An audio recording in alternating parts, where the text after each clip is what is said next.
Master कर लेते हैं तो चार्ट्स देखने का आपका नजरिया हमेशा के लिए बदल जाएगा।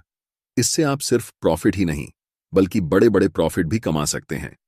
इस वीडियो में हम आपको यह सब चीजें बताने वाले हैं। अगर आप सप्लाई और डिमांड को सच में मास्टर करना चाहते हैं तो मेरा आपसे एक रिक्वेस्ट है कि वीडियो के किसी भी पार्ट को स्किप न करें। इस पूरे वीडियो में हम आपको बताएंगे कि सप्लाई और डिमांड क्या होता है, आपको इसे क्यों ट्रेड करना चाहिए, आप कैसे चार्ट्स पर सप्लाई और डिमांड जोन को ड्रॉ कर सकते हैं, और फाइनली आप इसे कैसे ट्रेड कर सकते हैं, एंट्री कैसे लेनी है और एग्जिट कैसे करना है।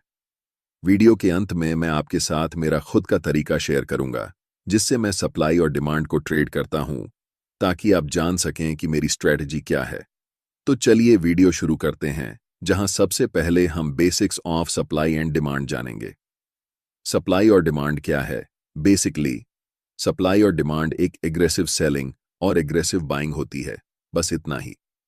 एग्रेसिव बाइंग और एग्रेसिव सेलिंग हमें बताती है कि बड़े लोग या बिग बॉयज कहां पर मार्केट में इंटर कर रहे हैं और कहां से एग्जिट कर रहे हैं, और बिग बॉयज प्राइस को किस डायरेक्शन में पुश कर रहे हैं।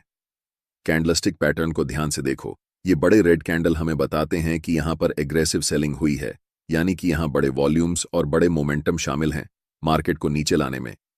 अब नेक्स्ट चार्ट पर ध्यान दें। आप यहां देख सकते हैं कि यहां पर एग्रेसिव बाइंग हुई है, जिसका मतलब है कि बिग बॉयज बड़े वॉल्यूम और बड़े मोमेंटम के साथ प्राइस को ऊपर ले जा रहे हैं। इन्हीं दोनों चीजों को आपको देखना चाहिए जब आप सप्लाई और डिमांड को ट्रेड कर रहे होते हैं, क्योंकि ऐसे मोमेंटम हमें बताता है कि स्मार्ट मनी कहां पर मार्केट में एंटर कर रही है, मार्केट को किस डायरेक्शन में ले जा रही है और मार्केट से कहां पर एग्जिट कर रही है। और अगर आप छोटे छोटे कैंडलस्टिक्स को देखते हैं तो इसे सप्लाई और डिमांड एरिया नहीं समझना चाहिए। ये सारे स्मॉल कैंडल मार्केट के छोटे छोटे क्यूट बेबीज हैं, और ऐसे कैंडल के साथ न तो ज्यादा वॉल्यूम होता है और न ही मोमेंटम। आपको सप्लाई और डिमांड क्यों ट्रेड करना चाहिए?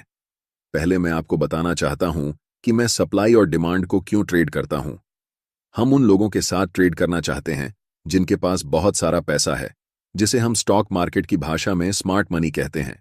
और मैं भी बिग बॉयज स्मार्ट मनी को फॉलो करके प्रॉफिट बनाना चाहता हूं।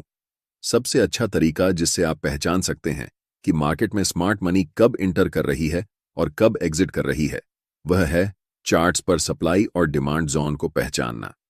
जब मार्केट में प्राइस बड़े बड़े रेड कैंडल्स बनाते हुए नीचे की ओर जाती है, उसे हम सप्लाई जोन कहते हैं, और जिस लेवल से प्राइस बड़े बड़े ग्रीन कैंडल बनाकर ऊपर की ओर बढ़ती है, उसे हम डिमांड जोन कहते हैं।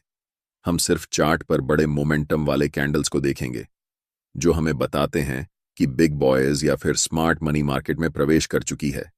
इस बात को हमेशा याद रखें कि हम रिटेल ट्रेडर्स हैं और मार्केट के बड़े प्लेयर्स के मुकाबले हमारे पास बहुत कम पैसे होते हैं।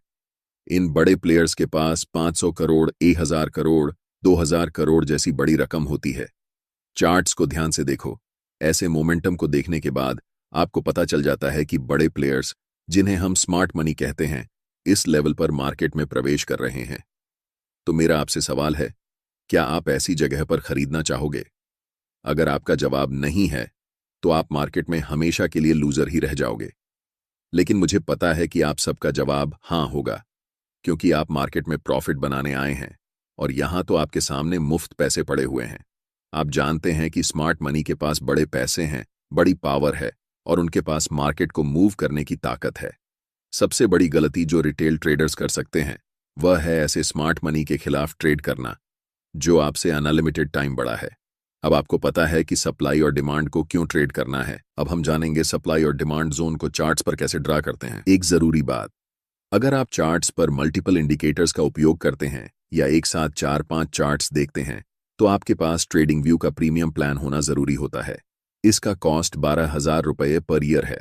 अगर आप ट्रेडिंग व्यू का सब्सक्रिप्शन फ्री में चाहते हैं तो आप अपना डिमैट अकाउंट शाम को ट्रेडिंग ऐप में खोल सकते हैं। अपने ट्रेडिंग को इंप्रूव करने के लिए सैमको में स्विच करें। सैमको आपकी ट्रेडिंग हिस्ट्री का एनालिसिस करके आपको आपकी गलतियों के बारे में बताता है, जिन्हें जानकर आप अपनी ट्रेडिंग को और बेहतर बना सकते हैं। एक ही प्लेटफॉर्म पर सभी एसेट क्लास में ट्रेड कर सकते हैं, जिसमें कमोडिटी डेरिवेटिव्स और करेंसी डेरिवेटिव्स भी शामिल हैं। यहाँ अकाउंट ओपनिंग फ्री है और पहले साल के लिए अकाउंट मेंटेनेंस भी फ्री है। म्यूचुअल फंड और आईपीओ में कोई कमीशन नहीं है। बाकी सभी एसेट क्लास में ट्रेड करने पर केवल 20 रुपए पर ऑर्डर ब्रोकरेज लिया जाता है और यहाँ कोई भी हिडन चार्ज नहीं है। 1000 से ज्यादा स्टॉक्स पर 4 गुना लेवरेज मिलता है, जिसे आप लाइफ टाइम तक होल्ड कर सकते हैं। यहाँ पर आपको ट्रेडिंग व्यू का प्रीमियम वर्जन मिलता है, जहां आप मल्टी चार्ट लेआउट और 50 से भी ज्यादा इंडिकेटर्स का इस्तेमाल कर सकते हैं और चार्ट्स पर ही बाइंग और सेलिंग के ऑर्डर प्लेस कर सकते हैं। साथ साथ अपने स्टॉप लॉस और टारगेट को भी मैनेज कर सकते हैं। अगर आप डिस्क्रिप्शन में दिए गए लिंक से सैम को ब्रोकर ज्वाइन करते हैं तो आपको सीबी से रजिस्टर्ड एडवाइजर द्वारा दी गई रियल टाइम ट्रेडिंग एडवाइस बिल्कुल फ्री मिलेगी। अब हम जानेंगे कि सप्लाई और डिमांड को चार्ट्स पर कैसे पहचान सकते हैं। पहला तरीका यह है कि ट्रेड में आपको तभी एंट्री लेनी है जब आपको कम से कम 3 मोमेंटम कैंडल्स दिखें। हो सकता है कि एक मोमेंटम में 4-5 बड़े कैंडल्स हों, लेकिन कम से कम 3 तो होना ही चाहिए, तभी हम ट्रेड में एंट्री ले सकते हैं। जैसे कि इन 3 मोमेंटम कैंडल्स को देखो। ध्यान रखना कि ऐसे छोटे कैंडल्स को सप्लाई और डिमांड मत समझना। इस एग्जाम्पल में हम इन 3 ग्रीन मोमेंटम कैंडल्स का इस्तेमाल करेंगे। दूसरा चीज आपको यह करना है कि ऐसे एरिया ढूंढना है जहां से मोमेंटम शुरू हुआ है और उन तीनों कैंडल्स के जस्ट प्रीवियस वाले कैंडल पर हम एक रेक्टेंगल बॉक्स ड्रॉ करेंगे।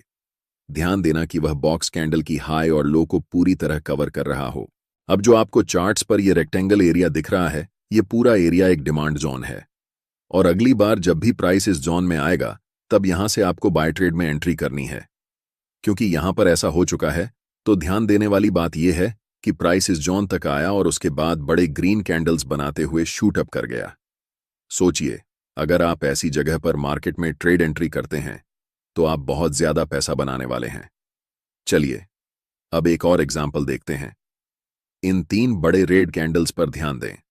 यहां पर हमें इन कैंडल्स को सिलेक्ट करना है और इन 3 कैंडल्स के प्रीवियस कैंडल की हाई और लो को टच करते हुए राइट साइड की तरफ खींचते हुए एक रेक्टेंगल बनाना है। यह रेक्टेंगल एरिया एक स्ट्रॉन्ग सप्लाई जोन है, इसलिए हमें वेट करना है कि प्राइस दोबारा इस सप्लाई एरिया में आए। और जैसे ही प्राइस सप्लाई जोन के पास आती है, मैं चाहता हूं कि आप ध्यान से देखें कि क्या होता है। प्राइस इस जोन में आने के बाद थोड़ा कंसोलिडेट होती है और फिर एक स्ट्रॉन्ग रेड कैंडल बनाते हुए नीचे चली जाती है। यहां पर प्राइस लिटरली इस सप्लाई जोन के पास आने के बाद कोलैप्स कर जाती है। इससे आप सीखते हैं कि सप्लाई और डिमांड जोन को चार्ट्स पर कैसे पहचानते हैं। अब हम जानते हैं एक और मेथड जिसे हम कंसोलिडेशन मेथड कहते हैं। इस चार्ट पर नजर डालें। यहां पर प्राइस एक टाइट रेंज में ऊपर नीचे हो रही है, जिसे हम कंसोलिडेशन जोन कहते हैं। अब हम एक रेक्टेंगल टूल लेंगे और इस पूरे कंसोलिडेशन जोन को कवर करते हुए राइट साइड की तरफ रेक्टेंगल को ड्रॉ करेंगे। ध्यान से देखिए कि प्राइस इसके बाद क्या करती है। प्राइस इस कंसोलिडेशन जोन को तोड़ने के बाद रीसेट के लिए ऊपर जाती है और जैसे ही वह रेक्टेंगल बॉक्स को टच करती है, प्राइस वहां से नीचे की तरफ आने लगती है। तीसरा मेथड है आपको ऐसे एरिया को खोजना जहां पर मैक्सिमम नंबर में कैंडल्स की लंबी विक्स हों। चार्ट्स पर विक्स का बनना हमें बताता है कि प्राइस उस लेवल से रिजेक्ट हो रही है और ऐसे लेवल को मार्केट में रिजेक्शन लेवल कहा जाता है। जहां पर मल्टीपल लॉन्ग विक्स वाले कैंडल्स बने हुए हैं, वहां क्या करेंगे कि रेक्टेंगल टूल सिलेक्ट करके इस पूरे विक्स वाले कैंडल्स को कवर करते हुए रेक्टेंगल बॉक्स को राइट साइड की तरफ खींचेंगे। आपको दिखेगा कि अगली बार जब प्राइस इस लेवल पर आई तो प्राइस यहां से बड़े बड़े ग्रीन कैंडल्स बनाते हुए शूट अप कर गई। इसे हम कह सकते हैं कि यह एक बहुत ही स्ट्रॉन्ग डिमांड जोन है। अब हम पूरे यकीन के साथ कह सकते हैं कि आप सप्लाई और डिमांड जोन को चार्ट्स पर पहचानना सीख चुके हैं। इसके बाद यह बेहद जरूरी है कि आप ये जानें कि आप इसे कैसे ट्रेड करेंगे। इस चार्ट में हमने 3 बड़े ग्रीन मोमेंटम कैंडल्स को पहचान लिया है। अब हम उनके हाई और लो को कवर करते हुए राइट साइड तक एक रेक्टेंगल जोन बनाएंगे और आपका डिमांड जोन तैयार हो जाएगा। अब हम वेट करेंगे कि कब प्राइस वापस इस डिमांड जोन में आएगी।